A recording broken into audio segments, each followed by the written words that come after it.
Hi, welcome to Jupiter, Florida with Joe Strauss of the St. Louis Post-Dispatch. I'm Derrick Goold. We're here at the Cardinals complex in Jupiter, Florida, standing in front of what they call the six-pack. And basically it's 6 mounds set up so that the pitchers can throw some of their bullpens here. And today I think the news of the day was Brad Penny showing up and Rich Hill throwing a sort of an informal bullpen session. Dave Duncan got his eyes on Brad Penny. We all got to see Brad Penny throw lightly for the first time. What were some of your thoughts there, Joe?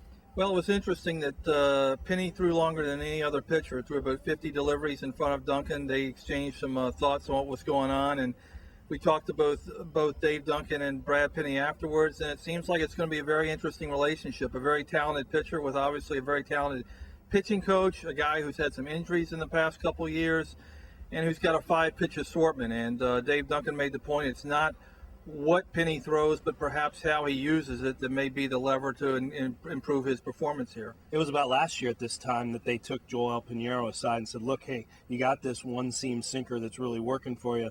Let's start using it in bullpens, start seeing what it does to hitters. And then, of course, in his first game, that's all he threw. In a lot of ways, Brad Penny and Joel Pinheiro are a straight swap. They want Brad Penny to move into the spot that Joel Pinheiro had. When you look at it, is there a chance that Penny's an upgrade? Well, sure. I mean, you look at what he's done during the season, 16 game winners twice, thrown 200 innings, once led the league in home run frequency, which is a good stat, at least home run frequency. There's a lot of upside to Brad Penny, but the big thing is he just has to be healthy, and I think Dave Duncan has shown if he's given a pitcher who is sound and has good stuff, he can give him a game plan that enhances, what he brings to the park. So I think Penny embodies a lot of what Duncan looks for when they add a pitcher.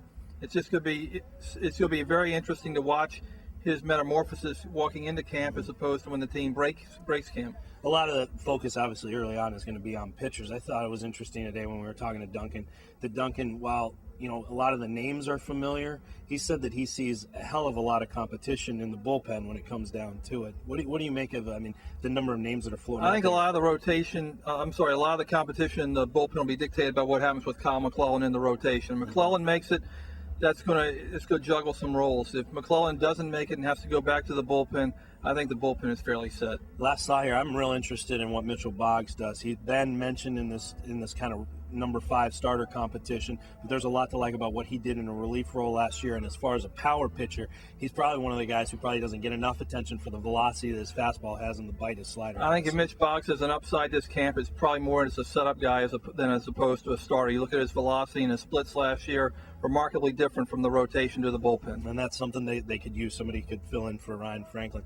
Thanks for joining us here with Joe Strauss of the Post-Dispatch. I'm Derrick Goold, and we'll have another report tomorrow night here on KMOV.